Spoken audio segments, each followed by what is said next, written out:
welcome to this spoiler review for the Beekeeper here on the Geek Bites, brought to you by the Geek Buddies. Hey! You know, Geek Bites have been a fun place for us to come and do some alternative content, for lack of a better term, and we've done some reviews. Godzilla -1. A lot of you enjoyed our review of that, even though it was a few weeks later. But this is a little more current. The Beekeeper is out. Shannon and I, for those of you who've listened to us before, you know Shannon and I have gone and had Saturday afternoons watching these kinds of action movies. We've alluded to this experience. We've drank beers afterwards and what have you. So, like, this was a fun one that both of us went to see separately, unfortunately, because we don't live in the same city, but we were excited to talk about here as a spoiler review on the Geek Bites. And remember, on a Geek Bite, and remember, this is a spoiler review, so we're going to talk about everything that happened in the movie. So if you're like, haven't seen the movie, go back and watch it. But Shannon, please let the people know who you are here in case people are new and discovering our show for the first time.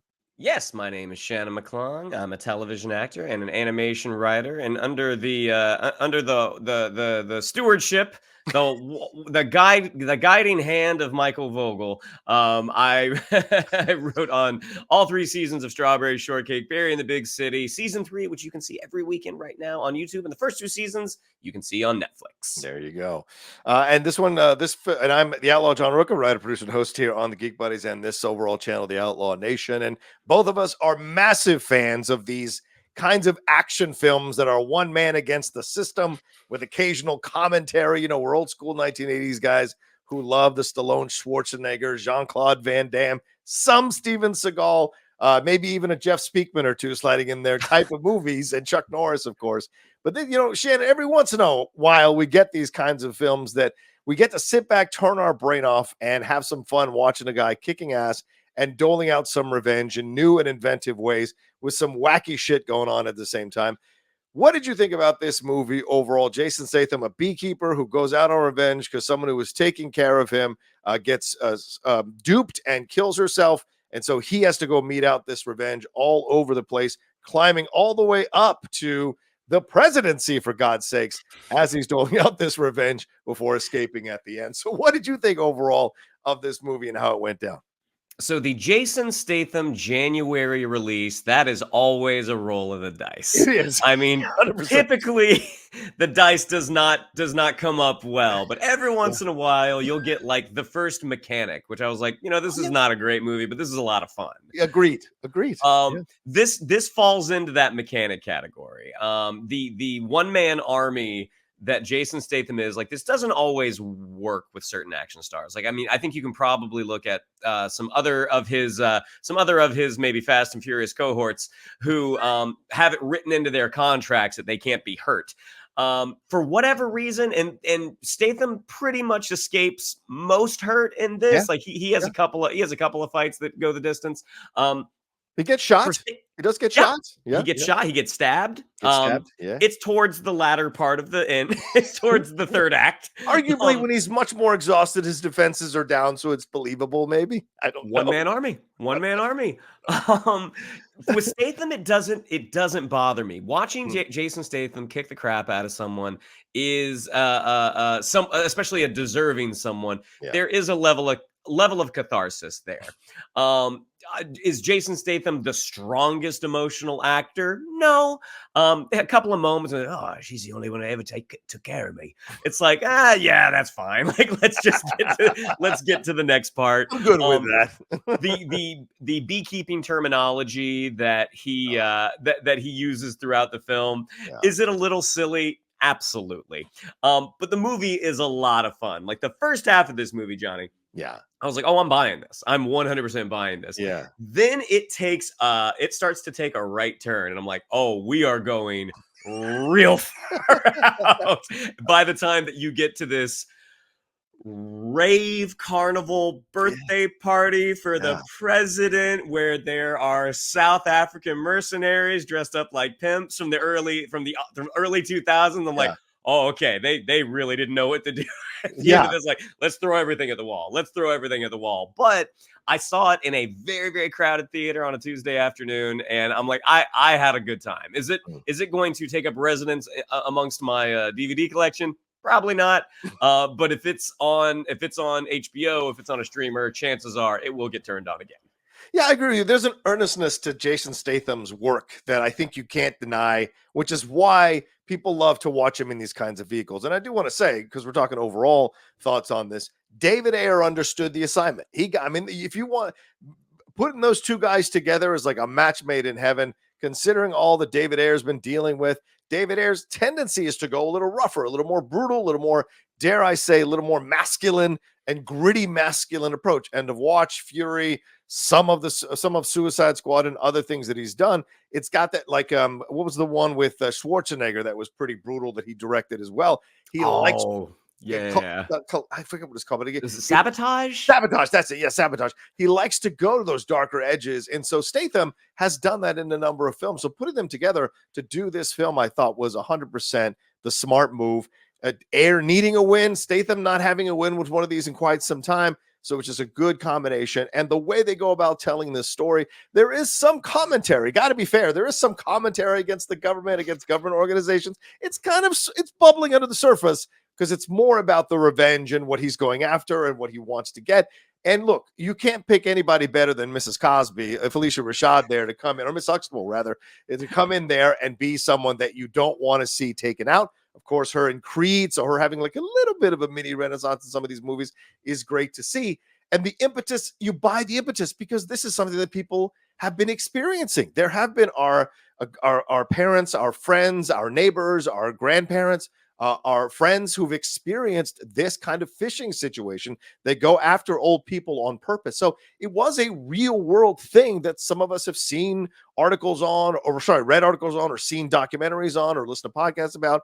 It's something we can be afraid of as we go into AI, as we go into more of computer stuff taking over our lives, technology and what have you. You can understand someone falling into this trap without knowing about it. And then, of course, what she decides to do. So you're already on board. They did a great job of giving you just a little amount that you needed so that you could go on board with Jason Statham and him starting to dole out just brutal revenge throughout the whole thing. And I also enjoyed the inventive ways that he was doling out this revenge, which we hadn't quite seen before in a Jason Statham movie overall. But I agree with you. Yeah, he's not going to deliver the most. You don't catch him with these quiet moments, reflecting back on the times that he had dinner with, there's PHYLICIA RASHAD. There's none of that. It's more just him driving to get to the end here. And I was really surprised, like you, Shannon, that they made the right turn. And I'll tell you this, they couldn't have made the right turn and took most of us with us if they hadn't done a great job, as you said, in the first half, really laying the groundwork for this and getting you hooked into the movie. I saw it in a theater full of critics and like self-important critics, some of them, because they're real snooty. They were talking through the first 10, 15 minutes of the movie. Then they got hooked in and they were clapping and cheering and laughing throughout the movie. So that tells me this one works on multiple levels. We all have a primal desire for revenge in bad situations. But let's talk a little bit more about Jason Statham and some of the performances here. We certainly had Jason Statham leading the way. We have Jeremy Irons in here as well. We have Josh as Jeremy as Wallace Westfield, who's this former head of the FBI or the CIA. He's now being what's that? The CIA? The CIA. Yeah. And he's employed by Derek Danforth, who is played by Josh Hutcherson, fresh off Five Nights at Freddy's. And then we also have EMMY RAVER-LAMPMAN from the Umbrella Academy, her playing the daughter of PHYLICIA RASHAD's character. She's an FBI agent Verona Parker, being a part of this as well. And Minnie Driver in here as the current CEI director, Janet Harward, a very small role, but enough that you're like, well, maybe she needed insurance. Come and do a few lines, have some fun.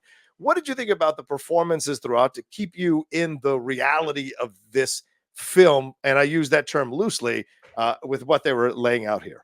So for the most part, and this is no crack on anyone's performance, I think the only people that are not easily changed out are Jason Statham, PHYLICIA RASHAD, and Jeremy Irons. Like literally everyone else in that cast. It could have been anybody. But I do think there's a nostalgia and there's a sympathy with PHYLICIA RASHAD for for those that grew up in the 80s, as for her Mrs. Huxtable turn. Jeremy Irons is always a reliable bad guy. I mean, and even in this, he's really not that bad. He works for the bad guy. I mean, you I can mean, he's a question. little bad shit. You can question his morals and his ethics. Like, yes, he made the decision to work for this Yeah, absolute piece of shit. right.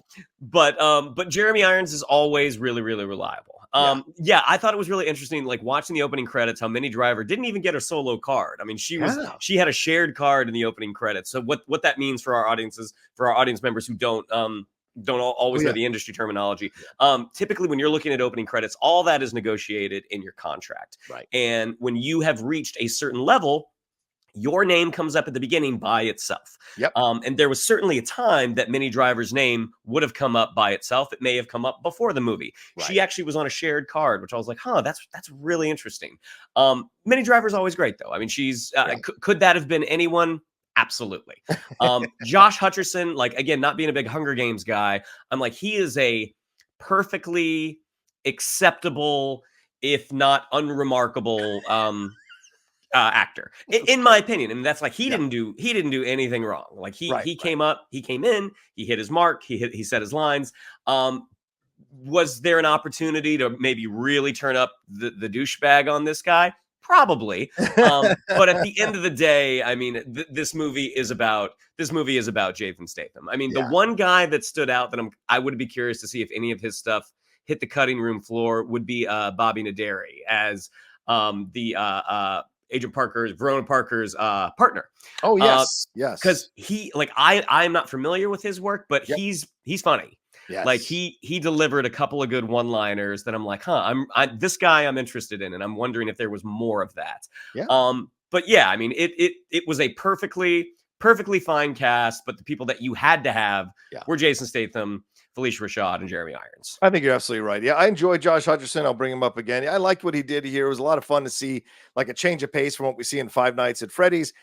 Or in the Hunger Games films, he's much more of that kind of pissant who is the tech pissant who has no problem being a bit of a psychopath about making money off the poverty of other people, making people go into poverty for his own needs to help his mother. And look, you'd have to be a fool or maybe politically unaware to not know some of the implications here of a son helping a political candidate become president. Did the president know that it's, I mean, like, really, you can't ignore that shit.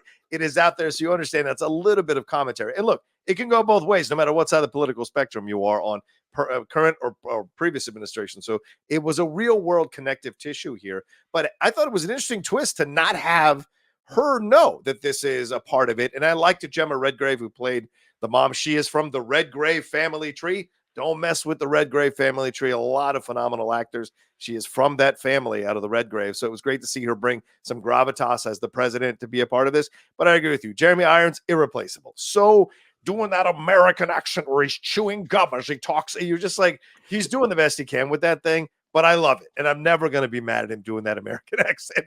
It just works with how he's chewing the scenery up throughout this thing and going back and forth. And when he has the confrontation with Jason Statham near the end there, it's a nice confrontation. You don't need to have a lot of it. You get enough of it that when it happens, he takes his revenge in a certain way. So I appreciated that. Yeah, Minnie Driver, fun. I'm glad she got a paycheck. You bring a little strength to the film. Why not? And I love her. And maybe this is a franchise, Shannon, because this film is doing well. 40 million worldwide.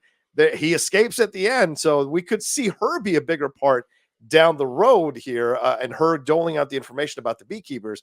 I thought it was smart to have someone like that to be able to deliver the information. But I will say, I agree with you that she was a bit of a disappointment for me as I was watching the movie here, Emmy Raver-Lampman. I didn't find her as believable or as strong as an actress as I've seen her be in the Umbrella Academy. And maybe there was just not much for her to chew on here and do. So maybe this was a little bit of a phoning in situation. But of all the actors in the film, I didn't find her to be the most believable. And that kind of affected some of the emotional story here being told, because we're seeing it from that PHYLICIA RASHAD, her mom in the film, is the impetus for all of this happening. So I wanted some more there that we didn't get. What did you? Yeah, okay. What did you think of David Ayer's direction here? David Ayer coming in, as we said, or as I said earlier, the director of numerous films, his hard-edge, grittier films, kind of doing a bit of a reparation on his reputation after the situation with Suicide Squad. Did you like the way he directed this film? Did you like what he did here to take us through the entire film and what we saw? Yeah, I mean, you can look at David Ayer's past body of work, and you can tell that this guy has those chops. Yeah. They haven't always been on display. I mean, mainly we're thinking Suicide Squad, and it's very well noted that he was not as involved in the final product as he Yes. would have liked to have been. But yes, this was perfectly, competently directed. I mean, there are some really, really fun sequences, and again, watching Jason Statham dispense this, kind of, frontier justice Yeah. on especially that first sequence when he goes into that first call center. Oh, yeah. Yeah. It blows Watching stuff him up. just lay waste to all those people. I mean, again, it was so satisfying, and I think Air is able to tap in to that kind of, that masculinity that, we haven't really seen since the days of like Schwarzenegger and Stallone, that classic 80s action hero. Right. And yeah, I mean, every punch, every kick Jason Statham throws, you kind of feel it. And obviously he's in incredible shape. He's also in his mid 50s. So I would be curious, like, how much of that is Ayer's camera work and how much of that is Statham. My guess is it's probably someplace in the middle, but yeah, everything was shot really, really well. Some really fun sequences. Again, towards the third act, we do veer into ridiculous territory, but at that point, you're on the ride. It's kind of like, all right, let's see what else are you gonna throw at the wall here. So I thought Ayer did a great job, and I absolutely agree with you that we are going to see the return of Adam Clay in some form. Oh, there has to be, for God's sakes. Yeah, absolutely. Yeah, I agree. Once we get into the say they killed a beekeeper once, we're in some trouble. We're absolutely in some trouble in that situation. But we'll get to that. We'll get to that. Yeah, I liked Ayer's direction here too. I agree with you. The way having that kaleidoscope imagery behind there in the first action sequence when he goes into that place and destroys it and sets it on fire was a nice kind of change. It's vibrant. It keeps you like attentive to what he's doing. Then the other action sequence when Statham is in his own place here, cutting people up, cutting fingers, choking them with the chains, all the things that he was doing. They're using the hammer and all the things and the spike and all the things that he did, the shotgun to basically choke a guy, break his teeth out, snap his neck. I mean, it was great, delicious, brutal fun.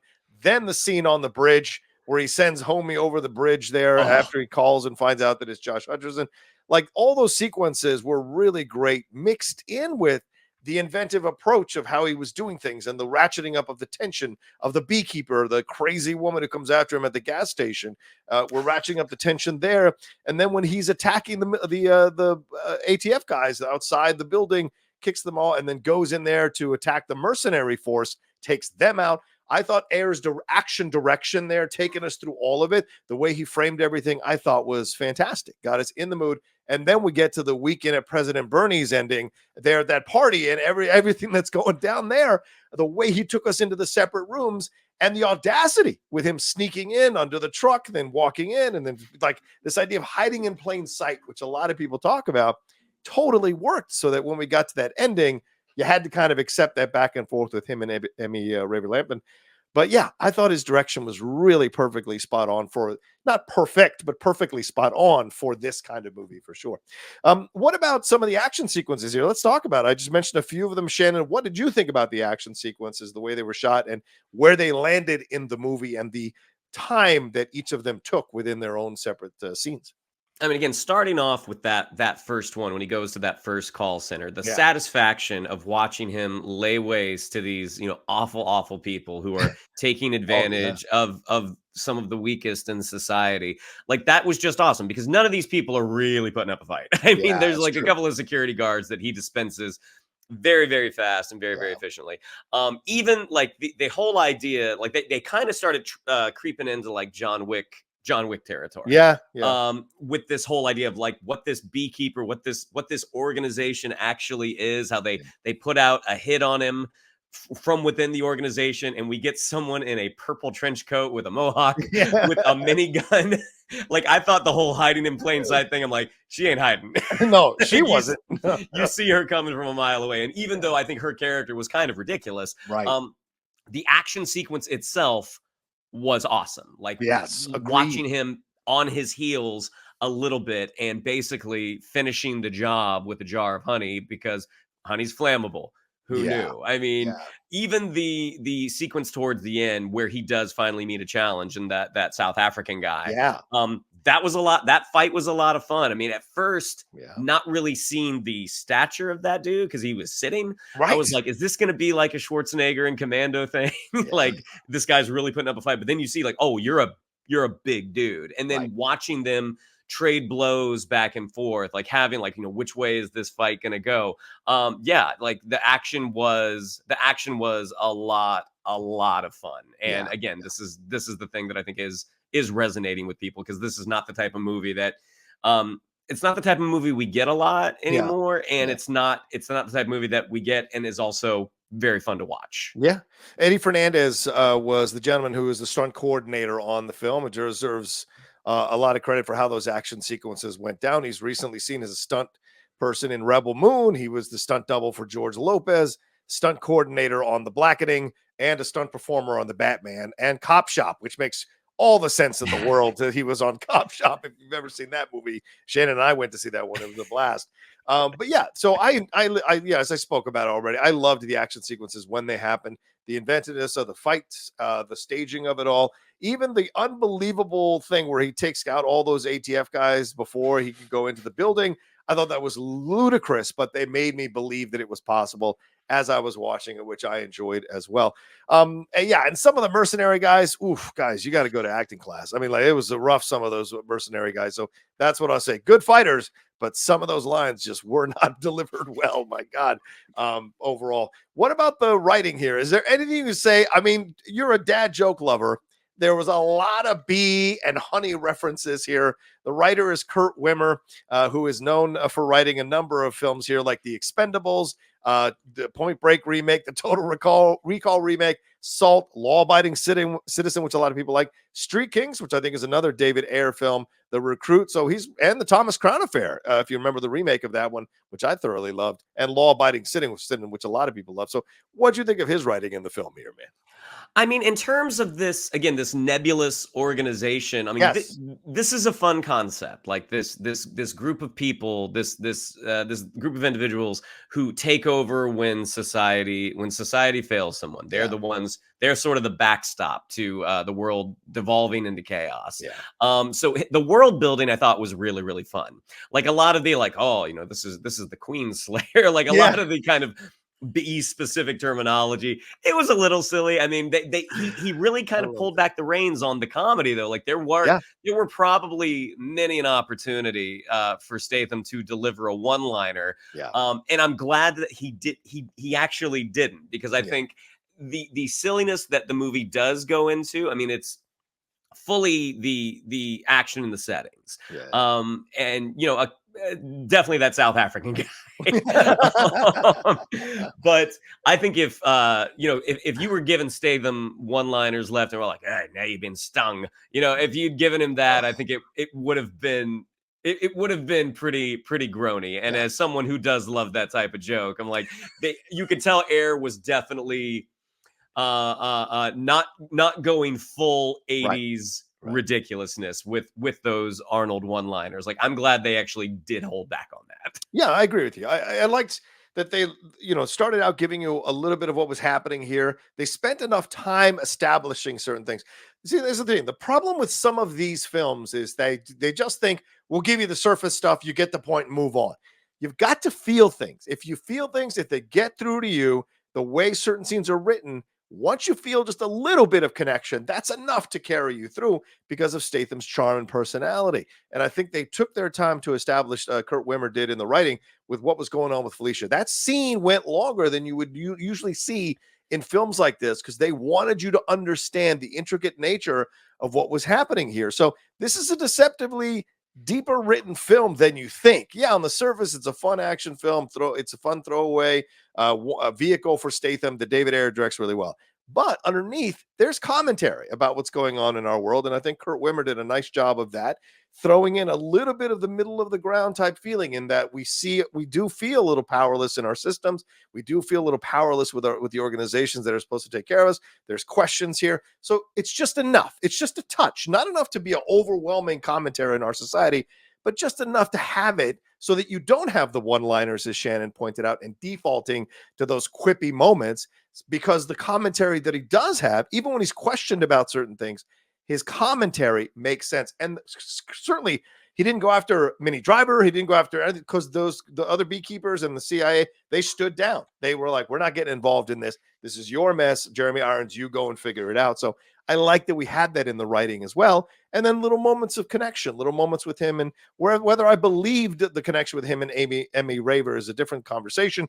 But they're moments of conversation about her mom and this woman who took care of him, I thought were really nice in laying the groundwork more and more of where he was coming from, so that by the end, when he's doing the things that he's doing and having the conversation, and we see like Josh Hutcherson flip out at the end, kill that junior FBI or CIA guy and try to take his mom hostage, so that when the death happens, it makes all the sense in the world. And having the mom react to the death, I thought was some great writing as well. Having her be in that room and be sure. So is she going to go after him for revenge because she killed her son, even though her son was corrupt and she didn't know about it? So there's questions going into a sequel. They did enough here to make you connect with these characters and then get you excited on the possibility of what we can see in a sequel beyond the ass kicking. There's more here to explore in terms of emotional territory. I know some of you probably laughing at me saying that, but there was more here than you normally get. So, all right, we should wrap up. We're at 25 minutes. Shannon, any final words on this, on the Beekeeper here, or anything we didn't talk about that you'd like to bring up before we wrap up? I mean, January is the time in theaters where a lot of folks are catching up on those movies that have the accolades, that are going to be carrying away with some statues. If you need a break from that, because John and I certainly love those award movies. Yeah, if you need a little bit of a break from that, The Beekeeper is a great way to distract yourself for a little over an hour and a half. That was something else, as this is clocks in about 100 minutes. And he just nails the gas the whole time. Like this is 80s, 90s ridiculousness. But it's a lot of fun. Yeah, I would say if you've got the Regal Unlimited or the AMC A-list, whatever it is, this is the kind of movie it's built for. So you can go and see it multiple times and have a good, not have to pay anything extra, and have a good time watching it over and over again, because it's an hour and 40 minutes. That's it. And it's perfectly in and out. And Shannon's right. It's a nice palate cleanser in between the more serious films that are coming up for awards that some of you who are film lovers are catching up on. Wonka, Beekeeper, these other films that are nice palate cleansers that help you to take a break from the more serious stuff, I think do a nice job for you as a film goer. And this is definitely one of them, a cut above your normal action movie type film. So definitely go see The Beekeeper if you haven't, because I know some of you like to watch these things, even though they're spoiler reviews, when you haven't. But what did you think of the movie? Did you like the movie? Did you like the performances? Did you like the action, the script, the direction? Let us know down in the comments section below. Anything we missed that you wanted us to highlight? Did you want us to talk about the South African guy even more? We talked, I think, enough about it. We got the point. But did you let us know what you thought about it? Jeremy Irons' role, Josh Hutcherson's performance, and Jason Statham overall at the end. Let us know down there. And of course, if you didn't like the film, let us know why you didn't like it as well down there as well. Shannon, what else do we have to tell them? Well, first, John, how does a beekeeper style their hair? Oh, no. I don't know how. With honeycomb. Oh, anyways, if you'd like to follow us on social media, on Twitter, it's at Geek_Buddies. On Instagram, _Geek_Buddies. If you'd like to follow me on social media, on Twitter, it's at Shannon_McClung. On Instagram, Shannon the Geek Buddy. If you would like to follow the absent Mr. Vogel, ask him why he hasn't seen this movie yet. You can follow him at MKToon. And if you would like to follow Mr. Rocha, a true lover of dad jokes, you can follow him at the Rocha Says. Definitely tweet those jokes at him. He will really appreciate it. Please, I would appreciate it. And please remember to subscribe to the channel down below and hit that bell button so you know when we're dropping all the episodes that we have here of Geek Bite or the Geek Buddies. So take care of yourselves, be well, and we'll talk to you next time with another brand new episode of the Geek Bites here from the Geek Buddies.